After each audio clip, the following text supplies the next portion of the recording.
Okay, this is one video that is long time, long time coming, and I'm just like, ah. Okay, so I will get my nerd under control.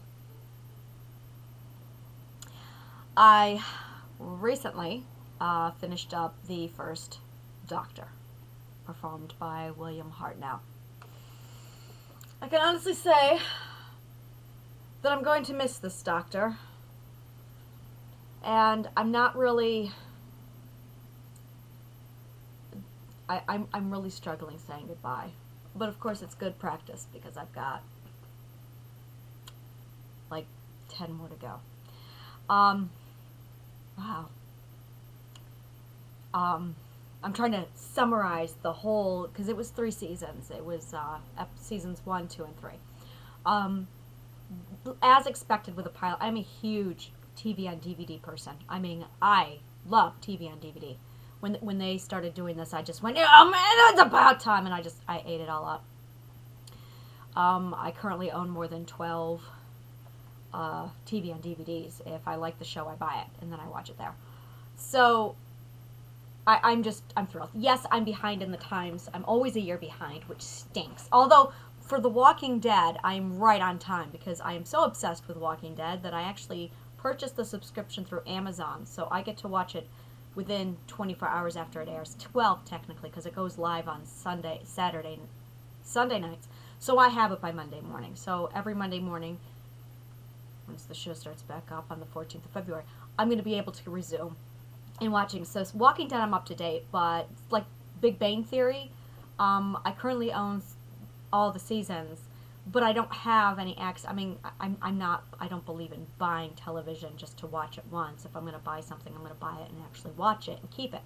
So I won't actually see the current season of Big Bang Theory until it comes out in September, October. So I am currently behind in Big Bang Theory, and my house. I did this with Prison Break. I did this with, so it was very much a I won't find out until a year later. Now that being said, um, Doctor Who, I'm not going to have that problem. I was able to sit down and watch all of season 1, all of season 2, all of season 3. So as expected, a pilot is kind of a rough edge. It was definitely crude to get through. However, they introduced the Daleks in. See, and that's just it. I don't think Doctor Who really. I've seen some bad pilots. Bad pilots. Doctor Who actually nailed the show, like by the second arc, which was. And this is beautiful. Which was the Daleks, when Terry Nation introduced his creations. Terry Nation was one of the most amazing contributors to Doctor Who. Every time one of his episodes popped up, I went, oh my god, it's Terry Nation! This is going to be a good episode. And I just sat right into it. He is the creator of the Daleks. He is and it's funny, I did some research on Terry Nation, and apparently the only reason why he was offered the position and he turned it down. And then he was laid off, and he took the position out of a need for a job. So that's how the Daleks came to existence. He's also, and I saw in the scrolling system that I have that there is a creator of the Daleks, and I don't know his name yet, but that was definitely featured in with Terry Nation. So, it really, there was, and they've got probably 6 writers. I've noticed 6 different writers that come in and write episodes. So it isn't the same writer writing all the episodes. Usually a series has 2 writers. Especially in the case of Third Rock from the Sun and That 70s Show, who was written by the same people. Again, their name was Terry. One of them was named Terry. But 2 of those, 2 writers for both shows, and they were written by the same people. And I own them both because I really love their writing. So Doctor Who had 6. So certain writers definitely gave off certain feel. And there were definitely probably half a dozen story arcs where I just wanted to gouge my eyeballs out. And I spent the entire arc going, yeah, it's still better than Lost in Space. The special effects were definitely superior to Star Trek original series. Personally, if you can watch Star Trek original series, you can get through Doctor Who without a problem. Easily. Doctor Who started in 1963. 3 years later in America, Star Trek original series would launch. So I'm watching this and I'm going, okay, so Star Trek is the British or the American version of Doctor Who. Really, that's what it is. I do strongly recommend any and every episode with the Daleks. I mean, Google search it, episodes with Daleks, and if it's there, go back and watch them. We ran into some problems with the third season, and this is where I'm going, ugh, we did it, kind of. The third season was very hard to get through. This is because of the wiping, because I started off with season 1 going, I'm going to watch each and every episode, I don't care what, and I did. I watched each and every episode, and in season 1, I got to the Marco Polo arc, and I was just like, it was hard to get through. And then we came to another arc later on, and it was definitely better. It was again difficult. We got to season 3, and we sat down, my husband and I looked at it and went, are we going to literally sit here and watch all of these? Because they're all missing. And I do mean that. 95% of season 3 was wiped. So we maybe had a total of 5 episodes. I'm serious, 5 episodes where we could actually sit down and watch. The rest of them had to be dubbed in. The video, the film, was erased, not the audio. So all the audio is still there. And this came, and apparently, I'm not sure how it works in American television, but apparently in English television, they sit there and take photos while the show's being filmed. So they had all these photos. We also had recons, and they're called reconstructions or recons. There is a recon where they took the audio, they played the audio, and then put a slideshow together. Those were tolerable. Those were actually okay. The other thing that they had going was fans who digitally CGI'd reconstructions. Those were, some of them were good. And then there was the animation. The animation was really awesome to watch, but there weren't very many of those. We really did enjoy the animation. We did decide to skip quite a few, and it was kind of tricky how we decided to do this. There were some episodes that we watched and we went, okay, I'm just so sick of seeing slideshows. Let's just go on. And we did watch the summary. We did try. I'm not gonna lie, and this is where I really, my Whovian dedication really fell, because I just, oh God, was it hard to get through. If it had a Dalek in it, we watched it. And there were a few others, like we knew the Cybermen were going to be huge, so we watched the Cybermen arc. I mean, we followed it very closely just to keep up on it. The worst arc group was the Highlander, and that's because the quality of the pictures taken were even deteriorating. So it was horrible. The quality was just atrocious because it just wasn't cared for. It's not that the writing was bad. This is not, we couldn't even view the writing. It was, the pictures literally looked like black silhouetted, where it had definitely gone grainy, but then it had gone to the next stage of just blacking out. So you saw a black image of a face and then grain, and you heard the audio over that, and my husband and I are just like, I don't know what happened to Vicky. That's the other thing I want to talk about, are the partners, the companions. It starts off with Ian and Barbara and his daughter Susan, or his granddaughter Susan. Okay, I was done with Susan within like the 3rd episode. She was definitely an overactor. I wanted to strangle her. So when it got to her arc, and this is spoilers, so sorry, I'm sorry, spoilers. I'll be posting it somewhere around here, whatever. Susan leaves in the invasion of Earth with the Daleks, and we saw how that took place. It was a beautiful departure, and this isn't because I really couldn't stand her overacting. Something catastrophic would happen, and she'd be like, oh! And really? It just, okay, so her screaming and her dramatization was really over the top. It was worse than watching Jim Carrey. I love Jim Carrey. But it was bad. It was bad. And I think that's it. Jim Carrey, you expect it, because he's not to be taken serious, and he knows that. Whereas she was. And she was supposed to be taken serious, and it was just ridiculous. It was like watching It was like watching 12 Angry Men starring Jim Carrey. That's what it felt like. That's exactly what it felt like. So when Susan left, we did a massive yay! It was wonderful. So, but the way they departed, the doctor, oh, it was so beautiful. She was in love. She was very clearly in love. And she was saying goodbye to her lover. She turns to the TARDIS, and the doors are locked. And she's like, Grandpa? She pulls out her key, and the doctor says, no. You belong here. You love him. You're not going to spend your life with a crazy old man. You're going to stay here with somebody you love. And she did not agree. She was throwing her little tantrum. And he said, no, I'm not giving you a choice on this. I'm making the choice for you. You belong with him.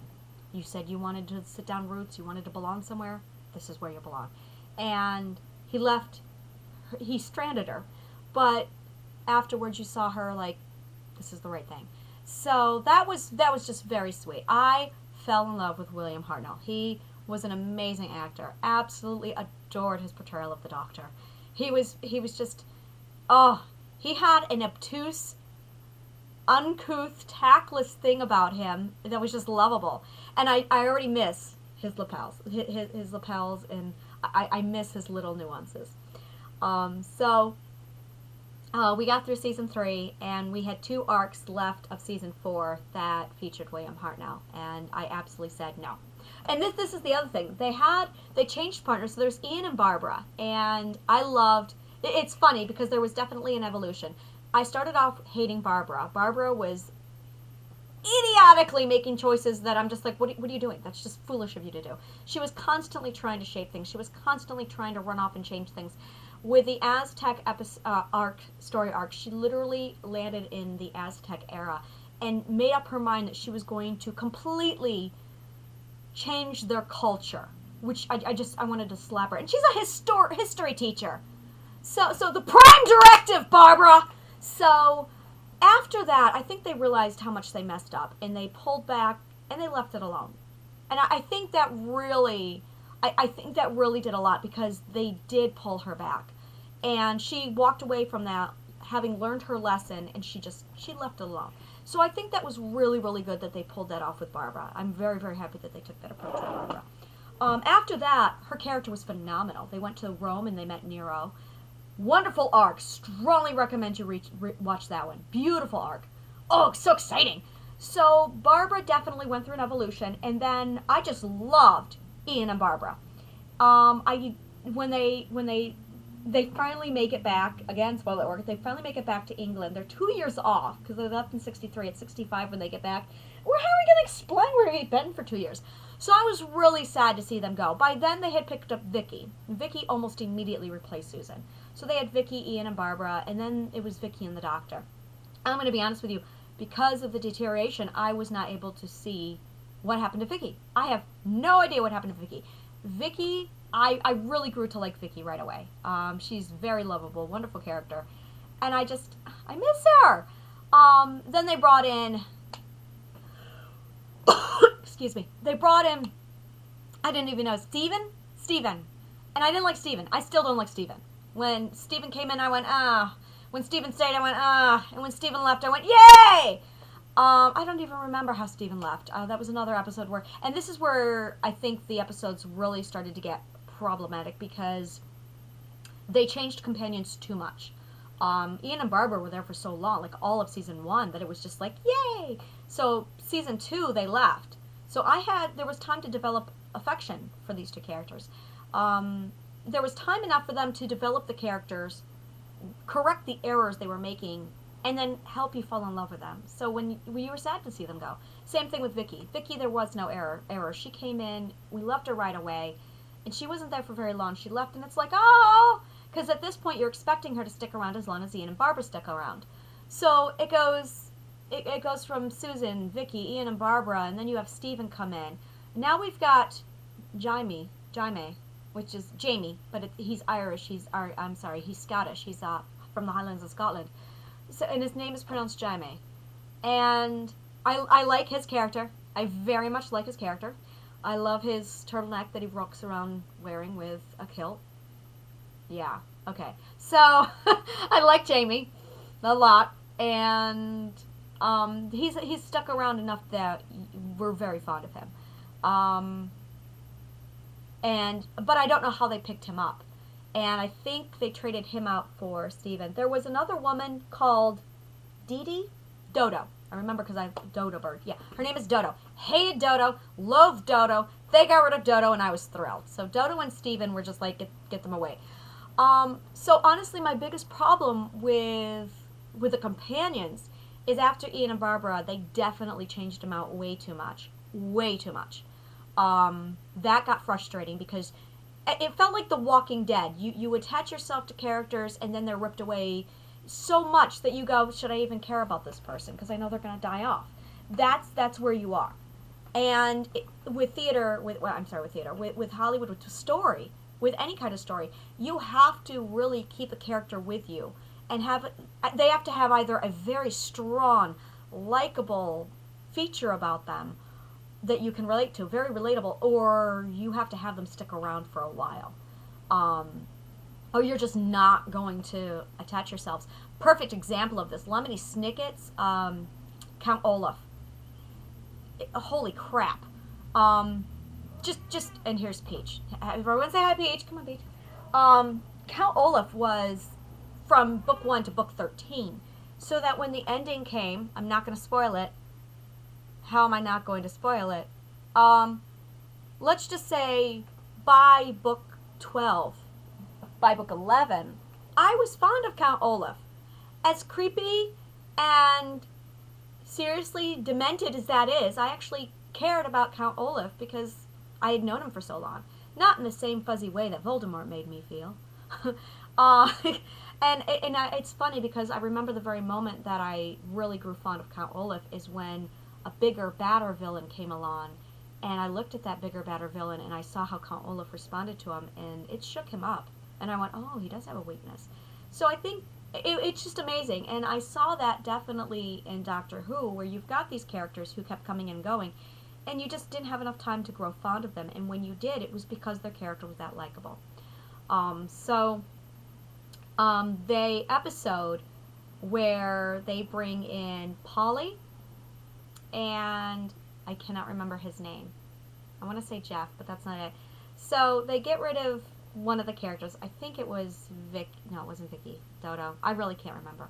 But they bring in 2 other characters. So you have this moment at the end of season 3.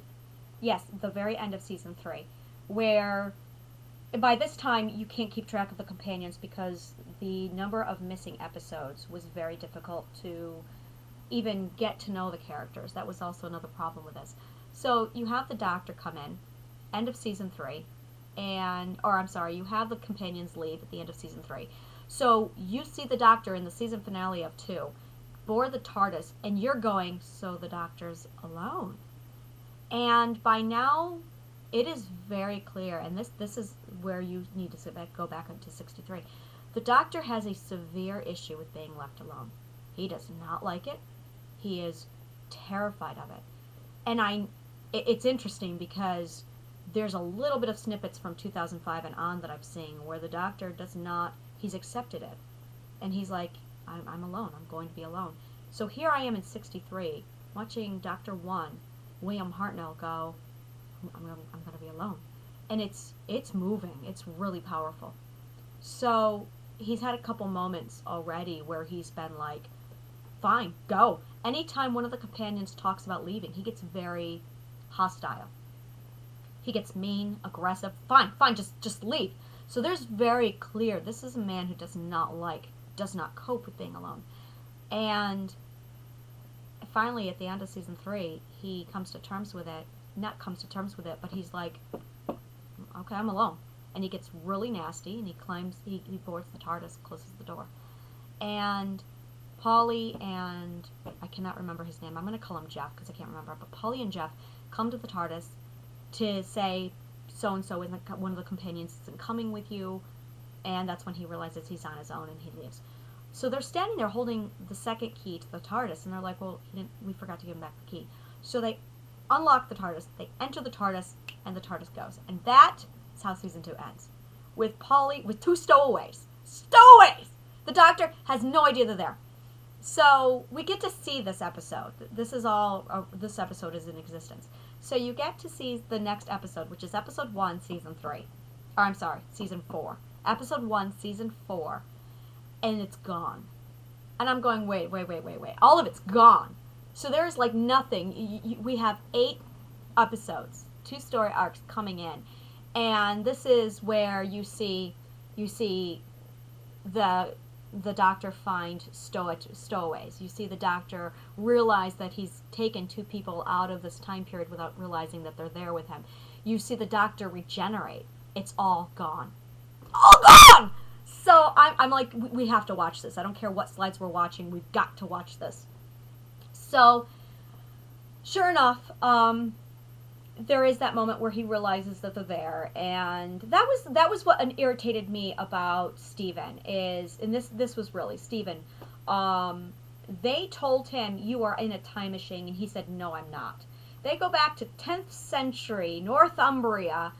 Northumbria is a little area of England. It's actually, there's the Umbra River, which means the black or the dark river that's literally cuts right across, not cuts right across, but it's a massive river. It's a huge river, and the area north of the Umbra River is called Northumbria, and then you get into Scotland. That's Lothian, and then you get into Scotland. And the only reason why I know all this is because it's in Dolor and Shadow. This is all the research that I did for my book. So they land in Northumbria, like it was the Battle of Hastings, 1066. So it's after the Viking era has died off. It's about 60 years after the Viking era. It's definitely on a downslide. William the First, William the Conqueror is getting ready to invade. So it's William the Conqueror, Battle of Hastings. It is 1066 AD, Northumbria, and they're there. So Stephen gets off the TARDIS and he's like, this isn't time travel. This is all a set. And they're like, no, you just transported. You just went from, 2050 or 2850 in one world where aliens imprisoned you and put you in a zoo to 10th century England, 11th century England. And the guy refused to believe it. They went to like 3 different time periods. And he still went, this isn't time travel. Yeah, so that right there is my primary reason why I hated Stephen. So back to Jeff and Polly. When the doctor said, well, you're in a time machine, I can't just take you back. There was no, we're not. There was that moment of, we're in a time machine. But the minute they step off the TARDIS, there is no, we're in a time machine. Oh my God, we're in a time machine. So there's that, they're smarter. So, and then it ties into another Dalek story. So now it's like, oh, the Daleks. So it was really, really interesting. It was really fascinating how they tied all that in. Polly was wonderful. Polly and Jeff were absolutely wonderful companions.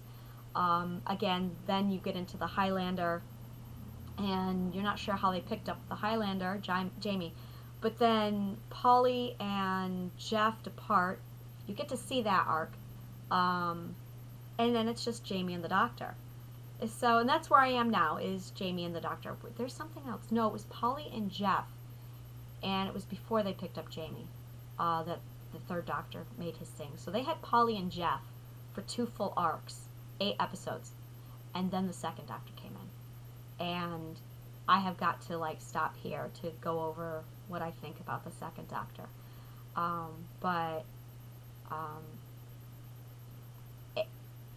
It was definitely, and I think that's really where I come down to, what did I think of the 1st Doctor, the departure. It was very clear, and I think that's it, is I knew going in that he was going to die, to regenerate. So, and they clearly explain, and I don't know if they explain this later on.